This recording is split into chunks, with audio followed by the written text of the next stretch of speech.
Bonjour et bienvenue pour cette vidéo sur le thème de la personne source. Pour cette vidéo, j'ai choisi d'interviewer Christian Junot. Christian, bonjour. Bonjour Philippe. Alors, première question, qu'est-ce que la personne source? La personne source, c'est la personne à partir duquel va émerger une idée, un projet. Alors que l'idée projet s'appelle une entreprise, qui peut devenir peut-être même très importante, que ce soit simplement un projet beaucoup plus simple ou un projet dans l'entreprise. Donc l'idée va émerger à partir d'elle, donc émerger dans le sens extériorisé, c'est dans le sens que je l'entends, ou à travers elle, suivant les croyances qu'on a en fait. Quelle vertu, capacité, qualité elle a cette personne source? Au départ, une qualité très simple, c'est déjà la capacité à nommer l'idée. Parce que beaucoup de personnes peuvent avoir des idées, mais aussi longtemps qu'ils les gardent en eux, il ne va rien se passer. Et au moment où je vais nommer une idée, en parler autour de moi, c'est déjà une prise de risque. Parce que la prise de risque, c'est que les autres vont me traiter de fou, de dingue, que je suis un utopiste ou je ne sais quoi. Donc c'est déjà une première prise de risque. Et après, bien sûr, pour aller plus loin, c'est la capacité à concrétiser, à matérialiser cette idée et à s'entourer éventuellement des bonnes personnes pour que ça puisse être le cas. Quand tu parles de s'entourer des bonnes personnes, quelle justement est la place de cette personne source par rapport à toutes les personnes qui peuvent contribuer à un projet? Alors la personne source a cette particularité, c'est que comme l'idée, elle vient d'elle, donc c'est quelque chose qui a émané à travers une flamme intérieure, en quelque sorte une passion, hein. Donc elle va porter cette passion, cet enthousiasme pour cette idée. Et les autres vont être attirés autant, voire plus, par cet enthousiasme, cette passion, que par l'idée. Certainement par les deux. Mais en tout cas, s'il y a l'idée toute seule, sans la passion, sans l'enthousiasme, il n'y aura pas cette fédération autour de la personne.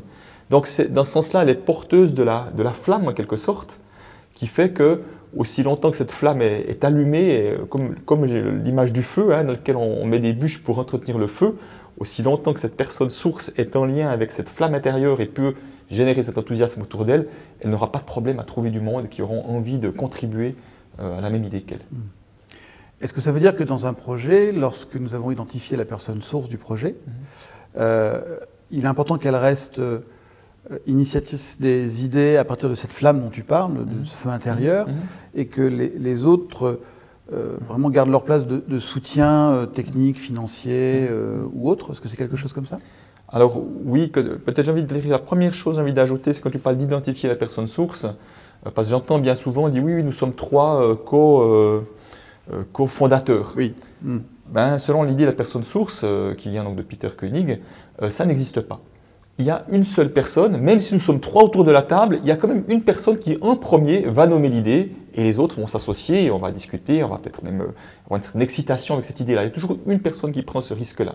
Donc, où on la reconnaît, cette personne-là, c'est que moi je l'ai vécu plein de fois, c'est quand tu es autour de la table, quand la personne source s'exprime, tout le monde écoute. Il y a comme une sorte d'attention tout à fait particulière et unique quand elle parle, comme si ces mots avaient un poids particulier, que d'autres pourraient parler, les gens seraient un peu distraits éventuellement, alors que là, quand elle parle, il y a vraiment quelque chose qui est comme un aimant qui attire. Donc ça, c'est la première chose. La deuxième chose, c'est que, effectivement, les autres, leur rôle est tout aussi important, et j'aimerais pas qu'il soit compris qu'il y a une personne qui a un rôle meilleur que les autres. Ce sont des rôles différents. Puisque la personne source toute seule ne va pas pouvoir développer un projet d'importance si elle n'a pas des personnes qu'on peut appeler les aidants en quelque sorte. Mais si la personne source est source de l'ensemble d'un projet, de la globalité d'un projet, il se peut que de ce projet-là, qu'il y ait des parties, des morceaux qui seront, où d'autres personnes vont être source de ce morceau-là à l'intérieur du plus gros. Et qu'elles auront ce même rôle, mais sur cette partie-là. Et finalement, elles auront aussi ce côté tout à fait précieux. Et là, effectivement, chacun va se mettre au soutien de cette personne sur cette partie-là de la même manière. Donc finalement, les rôles vont changer en fonction de là où on est. Et que l'idée, c'est vraiment que tout le monde ait sa place et que tout le monde puisse avoir la place où il puisse pleinement exprimer ses talents, ses dons, ce qu'il aime faire au service du projet. Vraiment là, on est tous au service du projet en permanence plutôt qu'au service de l'un ou de l'autre.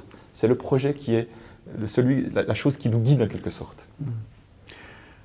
Du coup, une question qui me vient, qu'est-ce qui peut se passer quand par exemple une personne source a un projet, qu'elle commence, elle, on va dire, dans son garage à deux, personne n'y croit, et puis le projet grossit, puis un jour des financiers, par exemple, arrivent et commencent à financer le projet, et puis il y a des fois le moment dans les entreprises, par exemple, où ceux qui ont financé le projet prennent la main sur le projet et, j'allais dire, entre guillemets, coupent un peu l'herbe sous le pied de la personne source, en tout cas celle qui a initié. C'est quoi le risque pour une structure qui vivrait ça? Alors le risque, c'est justement que la flamme, cette fameuse flamme, ce feu en quelque sorte qui fait vivre le projet, s'il n'y a plus personne, s'il n'y a plus de bûches qu'on met dans ce feu-là, parce que pour moi derrière la notion de flamme, il y a la notion de vision et des valeurs qui portent le projet. Ce ne sont plus des technocrates qui vont mener le projet, on va plutôt dans quelque chose d'abstrait et plus au service de cette flamme-là. Donc là, effectivement, tôt ou tard, il y a quelque chose qui va s'étioler de cette manière-là. Ce qui est important, en fait, ce n'est pas que la personne source soit à la direction du projet, parce que ce que je n'ai pas dit, c'est que le rôle premier de la personne source dans un projet, outre bien sûr de garder cette flamme intacte en quelque sorte, c'est de définir les prochains pas stratégiques. C'est-à-dire qu'elle a vraiment en permanence à réfléchir quels seraient les prochains grands pas pour permettre au projet d'avancer, d'évoluer en quelque sorte. Ça, c'est son rôle majeur. Et finalement, ce rôle-là, dès le moment où elle est reconnue comme personne source et qu'elle va être écoutée comme étant la personne qui a la réponse, ce n'est pas important qu'elle place celle-là dans la stratégie de l'entreprise. Mais c'est important par contre qu'elle soit pleinement reconnue parce qu'elle a la réponse. Et les autres vont pouvoir l'aider à trouver la réponse, à clarifier cette réponse, mais à un moment donné, c'est elle qui l'a. Et quand elle sait, elle sait. Là, il y a quelque chose d'assez extraordinaire que la personne source s'exprime, dit « Ah oui, je vois que les choses sont comme ça, je l'ai vécu tellement de fois ». Autour de la table, tout le monde écoute et dit « Ah ben oui, c'est évident ».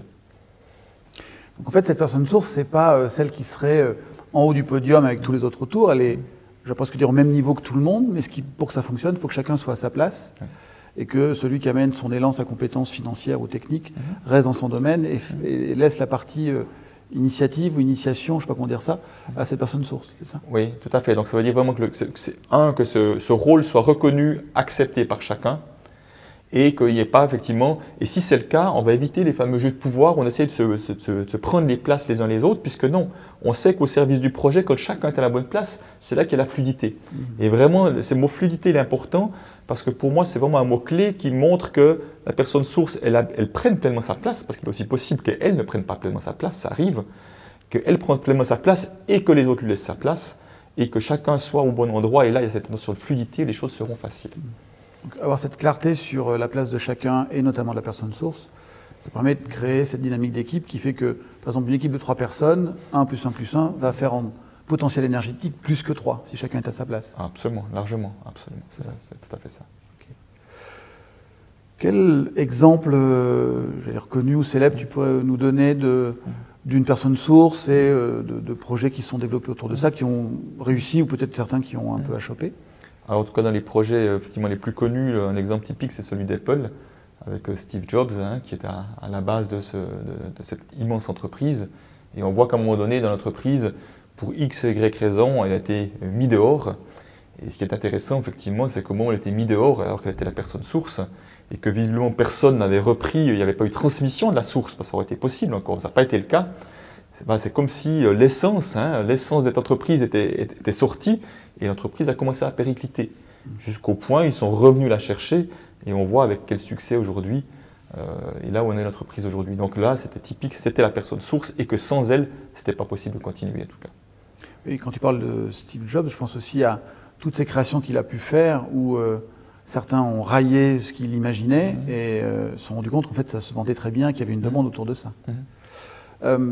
Tu as abordé à l'instant une notion qui me semble intéressante à développer, justement pour les gens qui sont dans un projet avec une personne source et pour X raison, la personne source va arrêter, par exemple parce qu'elle part à la retraite. Que peut devenir une entreprise quand l'initiateur du projet quitte l'entreprise?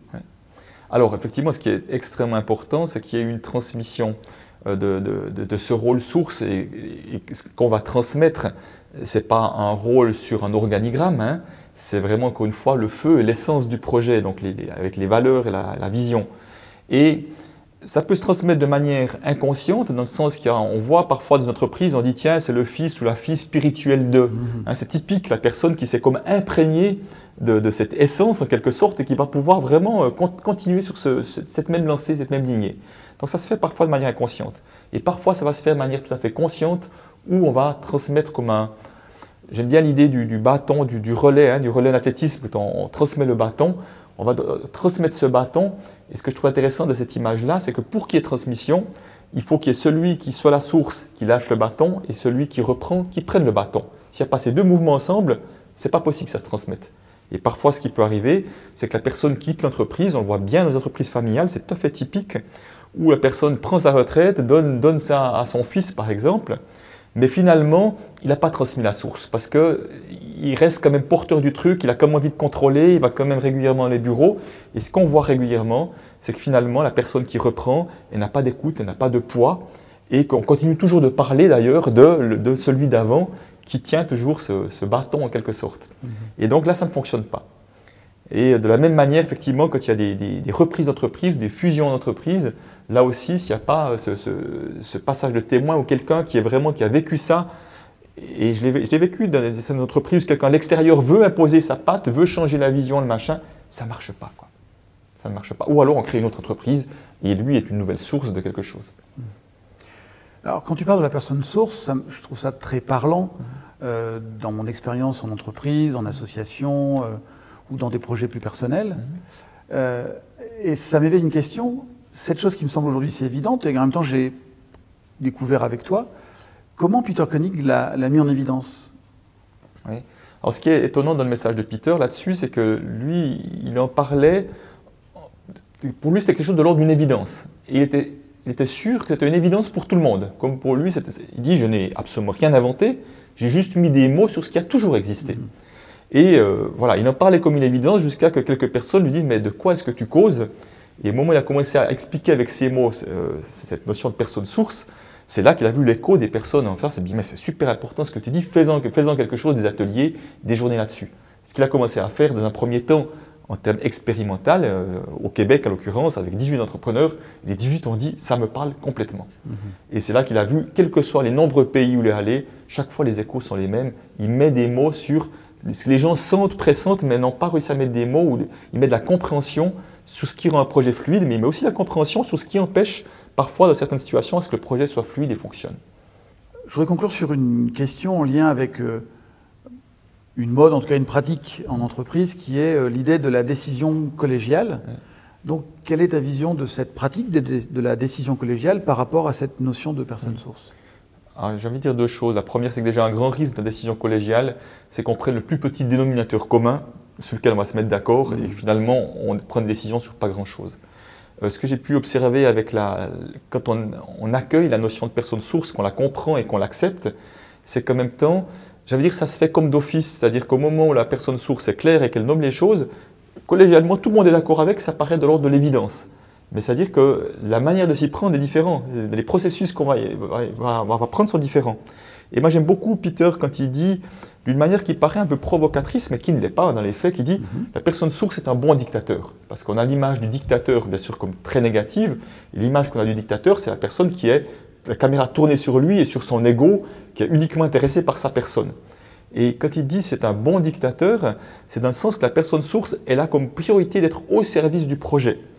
Donc elle est bon dictateur au service de ce projet-là, et ça veut dire que parfois elle va dicter des décisions, elle va écouter les autres aussi pour l'aider à trouver cette clarté ou à les aider à trouver chacun à leur bonne place, mais de réhabiliter ce mot au service du projet. Et là, effectivement, ça montre que si on oublie ce rôle particulier, de quelle que soit la forme de processus de décision, on risque effectivement que le projet capote malgré les belles intentions, les bonnes idées derrière. Et ça, je trouve dommage. Est-ce que ça veut dire qu'une des manières de repérer la personne source ou la bonne personne source, c'est que c'est quelqu'un qui est à la fois au service du projet et quand le projet réussit, elle est dans ce partage de la réussite avec l'équipe et non pas dans ramener la réussite à c'est moi qui l'ai fait, c'est mon idée. Oui, absolument. Dans le sens que son plaisir est ce à quoi va contribuer ce projet-là. Et ce n'est pas son plaisir personnel, bien sûr, c'est plus en lien avec cette vision et de pouvoir emmener un maximum de monde. Peut-être aussi par rapport à la notion de leadership, la personne source, elle est plus focalisée sur le projet au départ. Elle va bien sûr essayer de s'entourer des bonnes personnes, mais elle ne va pas essayer absolument de vouloir tirer tout le monde.